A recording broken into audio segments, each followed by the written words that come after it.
السلام عليكم ورحمة الله وبركاته. ازيكم يا جماعة؟ عاملين ايه؟ يا رب دايما تكونوا بخير.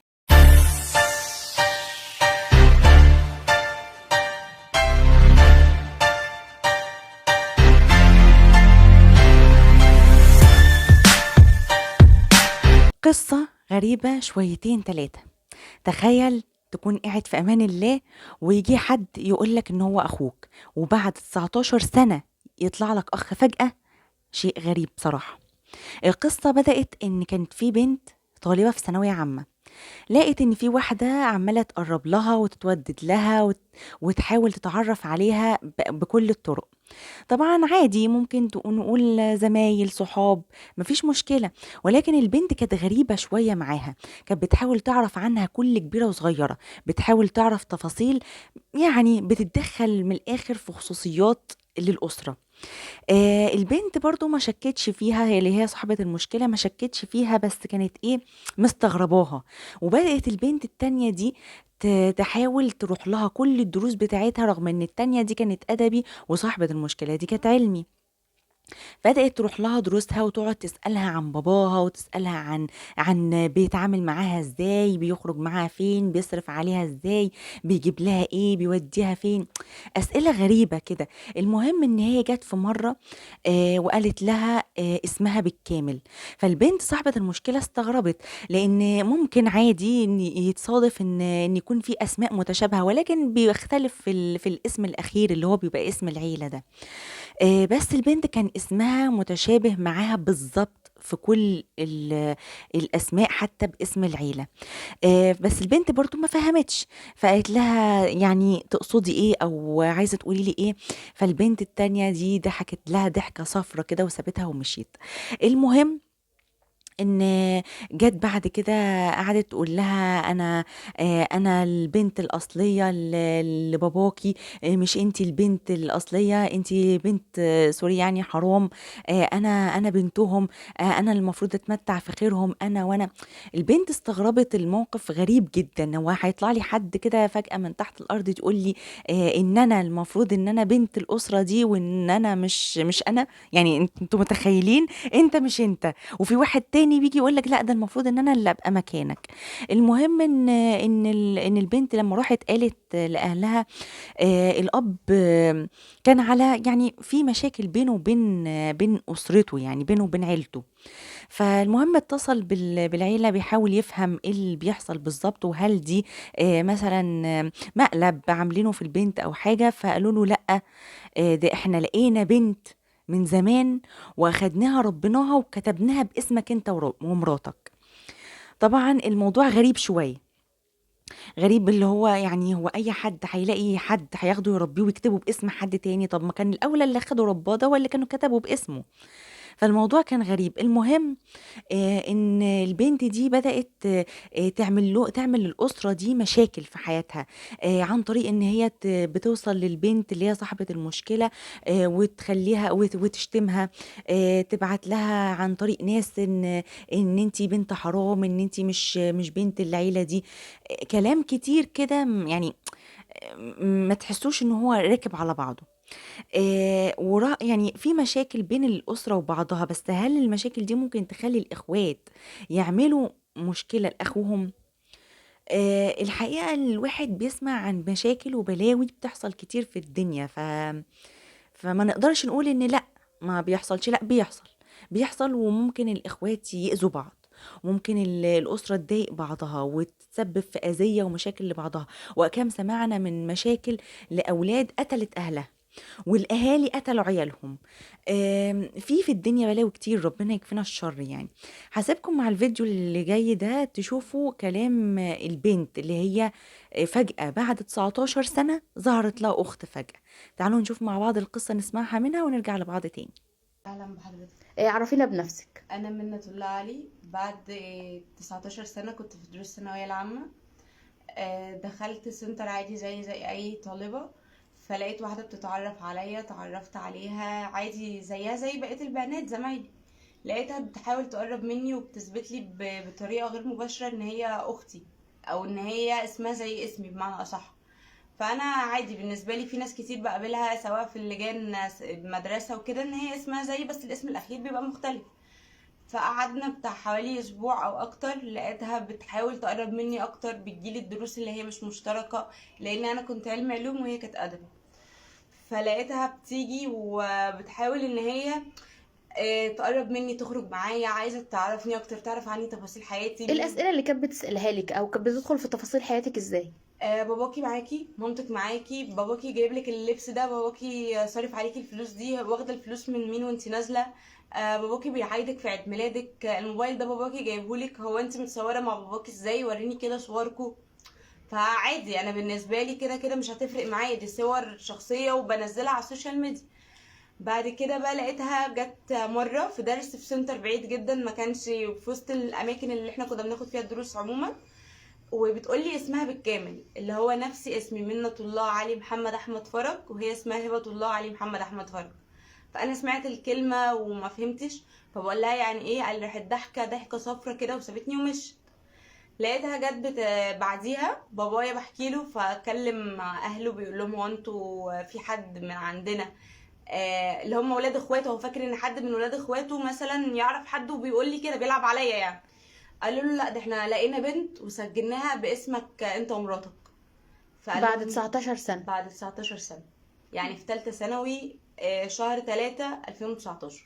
بس مم. انا مش فاكره تاريخ شهر 3 كام بالظبط. يعني قرايب والدك هم اللي لقوها في الشارع؟ بالظبط، في منطقه المرج، ودي شهاده الميلاد بتاعتها، متسجل فيها اسمها زي اسمي بالظبط، وتاريخ ميلادها بعد ولادتي ب4 شهور، يعني انا 17/1/2001 وهي 28/4/2001. هي السجل المدني بتاعها المرج، وانا باب الشعريه. من نفس الام ونفس الاب؟ نفس الام ونفس الاب، الام عزه احمد علي والاب علي محمد احمد فرج. يعني والدتك حملتها في 4 شهور؟ يعني بعد ولادتي على طول ب4 شهور، الدكتور لقاها لسه ما كملتش النمو، فقال لها استني شويه. بس فبابا قعد يتخانق معاهم طبعا، وراح خد ورقه عشان عارف ان كان هو سايب ورقه هناك بتاع ورث باباه وكده، بطاقته وورقه بتاع الشغل، عشان بابايا كان موظف شباب ورياضه وحاليا على المعاش. راح خد ورقه، وطبعا اخواته بعد بهدله وخناقات كتير جدا، لا ما تشيلهاش من على اسمك، واحنا رحنا شلنا، حاولنا ان احنا ما ندخلهاش الامتحانات في وزاره التربيه والتعليم، بعد ما اتصلوا ببابايا وقالوا له يعني ايه بنتين الفرق بينهم 4 شهور او 3 شهور ونص بنفس الاسم، مين فيهم اللي بنتك ومين فيهم اللي مش بنتك، او انت كنت متجوز واحده تانية ولا لا. وطبعا دفعنا فلوس عشان نقدر نعدي من الامتحانات. وبعد ما الموضوع خلص، كل فترة بنكتشف ان هي بتهاجمني مع صحابي، بتبعت لهم ان انا عايشة في عز بابايا اللي انا بنته من صلبه، وبيتصرف عليا وبيعيدني وبعيده في عيد ميلاده وفي المناسبات، وهي مش قادرة تتمتع بده. يعني هي واحدة انا معرفهاش، ولا هي اصلا تعرف حاجة عن اهلي، ولا اهلي يعرفوا عنها حاجة، بتتضايق ان انا ابويا بيحضني وامي بتحضني ومحتويني. كانت بتقولك ايه؟ كانت بتقولك، قلت لي ان هي بتدخل في تفاصيل عنك وعن والدك. بالظبط، اللي هو يعني هو جايب لك الحاجه دي، هو صارف عليكي، هو جاب لك ايه، طب هو لما تشوفني في فرح معاه هو حضنك كده عادي، انت لابسه معايا فستان، اصلا انا كنت لابسه فستان، يعني كنت لسه ما اتحجبتش، لابسه فستان كده مع باباكي عادي، اقول لها عادي، طالما انا قدام اهلي قدام بابايا وفي حضنه براحتي البس اللي انا عايزاه، طالما ما اعترضش. كانت بتغلي بقى وتتصل بصحابي، انا متضايقه ان هي بتقول له كل سنه وانت طيب في عيد ميلادك، وانا مش عارفه اقول له، انا نفسي اكون مكانها، مع ان هي عايشه مع ناس يعني منظرها ولبسها يقول ان هي مش محتاجه حاجه يعني، بس هي الكحكه في ايد اليتيم عجبه بقى، هي عايزه الحاجه اللي مع غيرها، هي مش عاجبها مستواها. مم. بعد بقى فتره وكده جينا احنا عزلنا من المكان اللي احنا كنا ساكنين فيه، اللي هو امبابه، منطقه امبابه. فبابايا جه كتب لي الشقه باسمي، وقبل ما يطلع من المعاش وكده كتب معاش وورث وكل حاجه باسمي انا، عشان يعني ولا هي ولا اهله يحاولوا ان هم يخشوا معايا في اي ورث. فلما عرفت بعتولنا ان هي هتخش غصب عني وعن القانون ومش بمزاجي مفيش حاجه اسمها مفيش حد فوق القانون، يعني خلينا أكيد. نقول الكلام ده. اكيد طبعا. وان هي راسها تبقى براسي، وان زيها زيي، وانا المفروض ان اكون مرميه في الشارع وهي اللي تعيش في العز بتاع اهلي. وكانت دايما بتقعد تقولي ان انا اللي بنت الحرام، وانا اللي جايه من الشارع ومتسجله باسمهم وعايشه وسطيهم غلط، وهي الوريث الشرعي وهي بنتهم. وكان بتقعد تخلي ناس معرفهاش مين اللي موصل تخش لها تشتغل. الكلام ده؟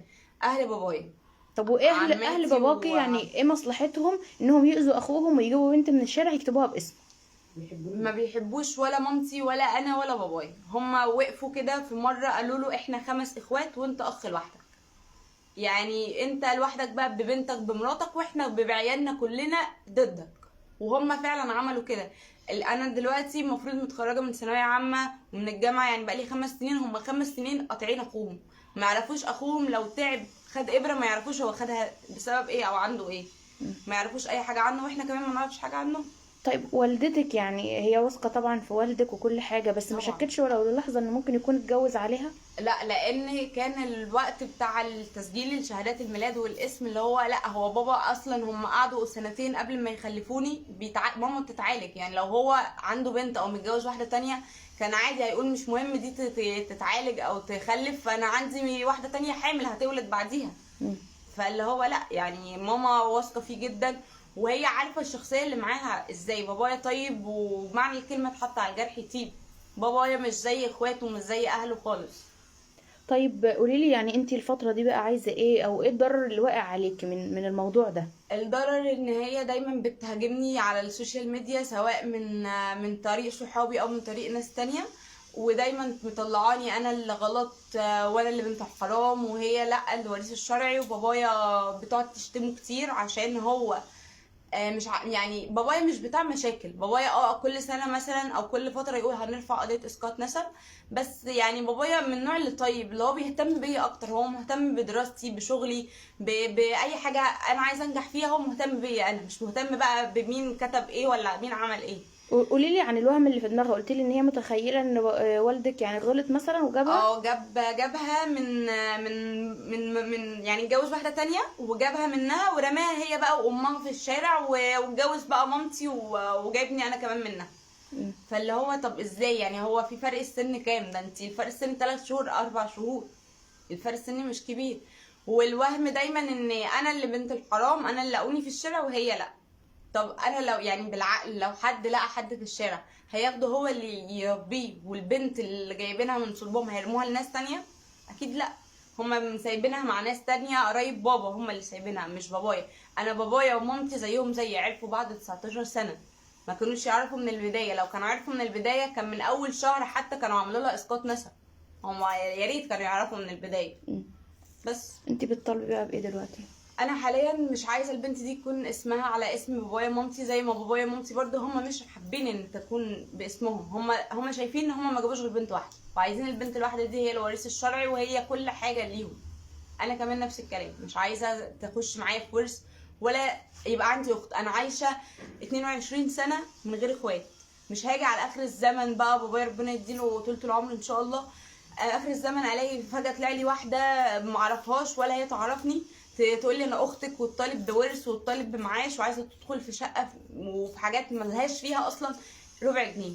حسيتي بايه ما بعد 19 سنه تفاجئ بواحده نفس اسمك وتقول لك انا اختك؟ ما اكدبش، في الاول كنت مبسوطه لان انا 19 سنه ما عنديش اخوات وما زلت ما عنديش اخوات، بس ما كنتش فاهمه. لما بابايا ومامتي قعدوا اقنعوني بالموضوع يعني كنت فهموني. مبسوطه في الاول بالموضوع ان انت اتفاجئتي ان انت يبقى عندك اخت؟ اتفاجئت انا عندي اخت، يعني حاجه غريبه، اللي هو ايه ده انا عندي اخت وفرحانه الله، ودي طب نجيبها تعيش معانا.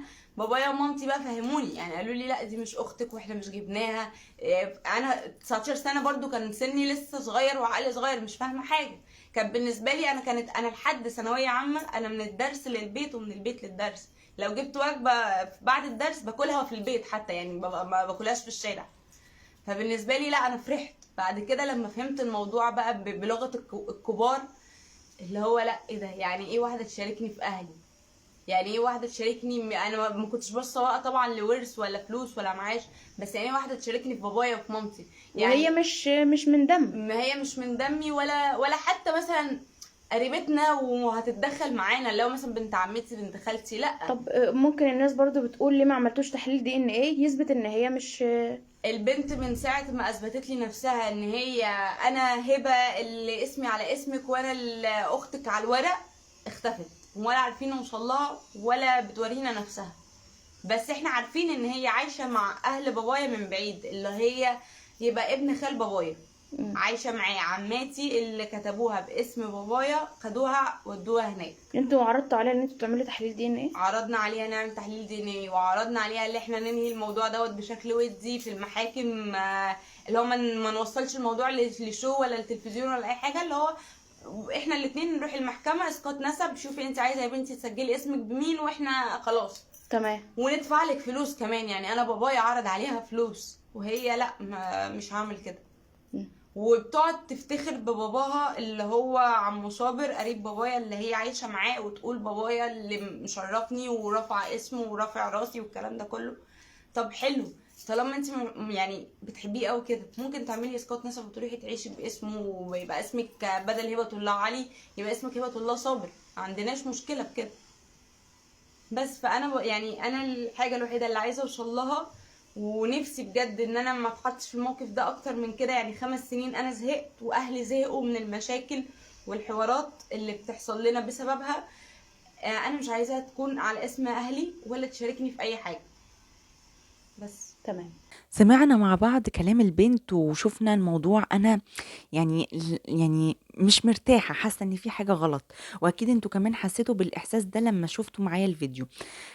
في ناس كتير كانت بتتكلم بتقول ان ممكن يكون الاب يعني غلط مع حد، او ان هو كان متجوز قبل كده. بس البنت برضو ردت على السؤال ده وقالت ان لا، مستحيل، لان مامتها كانت بتتعالج في بداية جوازها، وقعدت سنتين على بال ما خلفتها. فلو كان الاب متجوز قبل كده فكان ما كانش هيسعى ان هو مع مراته دي ان هو يخلف، وكان هيقول ان فعلا في واحده تانية حامل، لان الفتره ما بين البنت صاحبه المشكله والبنت التانية اللي طلعت وقالت لها انا اختك فرق 4 شهور، مش فرق كبير يعني. ولكن البنت التانية دي اللي اتخذت واتربت، ان اللي اخدوها وربوها ليه كتبوها باسم الشخص ده بالذات اللي هو ابو البنت صاحبة المشكلة؟ اشمعنى؟ سواء بقى انتوا كنتم متفقين او مختلفين ان المفروض كانت الام او الاسره يعني سطروا الموضوع وكده، بس يعني انتوا لو حطيتوا نفسكم في مكانهم يعني دماغكم مش هتيجي ناحيه الستر قوي، قد ما هتحسوا ان انتوا وقعتوا في مشكله والمفروض ان انتوا تخرجوا منها.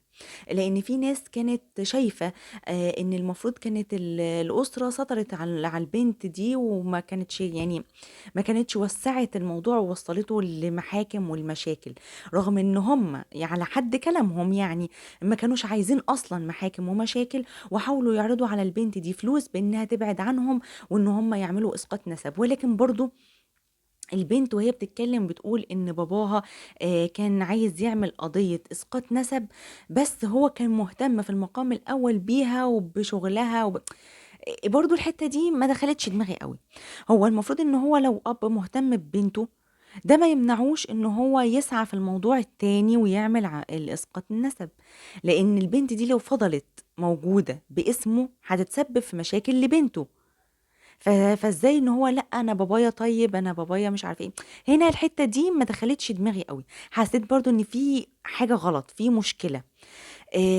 تعالوا نشوف بقى فيديو تاني للأم نفسها وهي بتحكي القصة ونسمع برضو وجهة نظرها في الموضوع ده، ونرجع لبعض تاني. استنوني ما تروحوش بعيد. اخته ان هو استهتر عليها من غير ما اعرف، وانا اهلي لغايه الان ما يعرفوش حاجه من امبارح للنهارده، شتايم وقله ادب فيا بسبب ان انا ازاي اعيش معاه. وهو طول عمره معاه عمره ما قال لي ادب عليا ولا شتمني ولا زعلني، كان زوج مثالي، لدرجه لو اتمنى ان انا اموت وهو لا. ما اعرفش ايه اللي حصل له، مش عارفه. ايه اللي عرفتوه امبارح يعني؟ اللي عرفنا ان هي اخته اعوذ بالله جابت بنت في الحرام وهو كتبها باسمه من غير ما يقول لي وباسم انا. طبعا الموضوع ده اخواتي واهلي عرفوا بهدلين الدنيا. ازاي انت بتنسبي واحده بنت حرام؟ ما نعرفش. عرفنا امها منه امبارح، ما عرفناش ابوها مين ولا اي حد، وانا مش عارفه اعمل ايه. اخته طالعه تقول انا رضعتها، انا قعدتها عندي 2 سنين، انا مش عارفه حاجات كده غريبه، انا اللي كتبتها باسمي، انا بنتي فرق بينها وبينها 4 اشهر واقل من 4 اشهر. ابقى انا والده وراح اجيب اكتب بنت حرام ما اعرفش اولها ايه واخرها ايه. المهم ظلموني، ظلموا علي معايا، امم ظلموا جوزي مش بتاع كده خالص. جوزي الادب والاحترام والاخلاق كلها غيرهم خالص. امم انت اكتشفتي ان فيه بنت مسجله على اسمك واسم زوجك. من البنت دي طلعت بنت مين في الاخر؟ بنت اخته. بنت اخته. بنت اخته غلطت. اه انا وهو اللي اتحمل وانا معاه، انا ما اعرفش. مم. هو اللي اتحمل كتابه، بس مش هو اللي كتبها. انتوا عرفتوا ده ازاي؟ يعني عرفتوا ان البنت مش يعني احنا امبارح بس كان طالع في برنامج وهو سايبينه بيتكلم، لقيناه بيقول انا عارف ان اختي استغفر الله العظيم كل ذنب غلطت، وانا كتبت البنت اسمها عشان مش ما لقيناش حد يكتبها بيه اسمه، علشان يستر على اخته. يستر على اخته. انا ذنب انا ايه؟ انا ذنبي ايه وبنتي ايه؟ شتيمه من صحابها، من صحاب هبه، وشتيمه وقله ادب وتهديد. احنا هنعمل محضر الكلام دوت. خايفه على بنتي، انا خرجت من الدنيا كلها ببنتي، انا ما لا عندي واد ولا عندي بنت الا هي. الدنيا في كفه وبنتي في الثانيه كفه. تطلع بقى ليها اخت، تطلع ليها عمه مش كويسه، احنا مالناش فيه. فهي خلاص، هي هتسقط من عيله ابوها كلها، ولا انا عايزين نعرفهم ولا عايزين نشوفهم. احنا كده كده ما بنشوفهمش من زمان، مالناش علاقه بيهم من زمان. هو عايز طالما عمل مع اخته كده، عايز يحافظ عليهم يحافظ.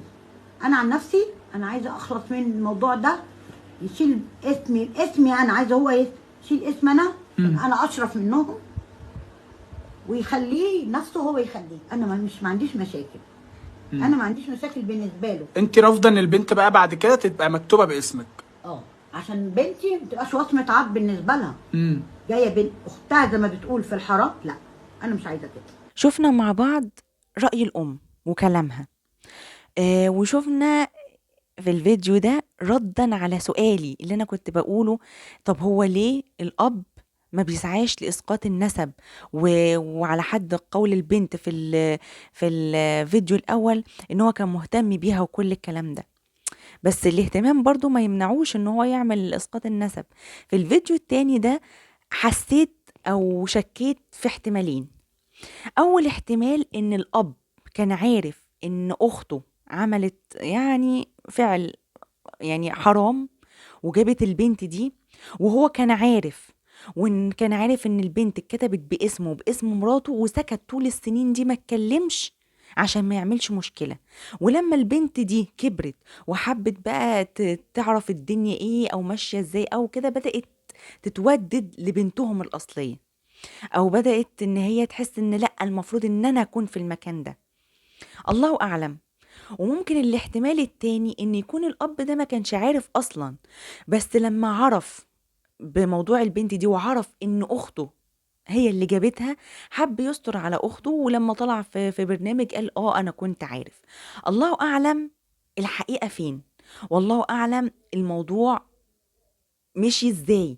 ولكن انا وجهة نظري الشخصية ان انا شايفة الضحية في الموضوع هو الست اللي هي الام وبنتها، لان ايا يكن اللي حاصل ما يديش الحق لاي حد انه يجي يكتب البنت باسمها كأم، والبنت التانية تطلع فجأة كده ليها اخت بعد العمر ده كله. حتى لو انتوا كنتوا عايزين تستروا، كان واجب نعرف الام ان في بنت هتتكتب باسمها، وهي كان ليها حرية الرأي اذا كانت تستر وتقبل او انها ترفض. لكن انا بعد العمر ده كله يطلع بنت كده مكتوبة على اسمي، لا وكمان من اهل جوزي اللي هو اصلا على حد قولها في مشاكل بينهم وبين بعض، يعني ناس ما بتطقش بعضها كمان جايبين لها طفلة وكاتبينها باسمها. الاب هو حر، دي اخته بيستر عليها، خلاص انت حر. لكن الست اللي في حياتك دي اللي هي مراتك كان ليها حق عليك انها تعرف، لو انت اصلا كنت عارف من الاول. وحتى بعد ما عرفت دلوقتي ليها حق برضو انها تطالب انها ما تبقاش البنت دي على اسمها. انا شايفة ان الضحية في الموضوع هي الست دي، الام والبنت اللي ظهر لها اخت بعد 19 سنة. احب اعرف رأيكم، يهمني تسيبولي آرائكم في الكومنتات تحت. ما تنسوش ان دعمكم دايما بيفرق باللايك والشير والسبسكرايب وتفعيل الجرس. حلقة النهاردة خلصت، بس لسه الحلقات جاية كتير، استنوني في حلقة تانية جاية. شكرا ومع ألف سلامة.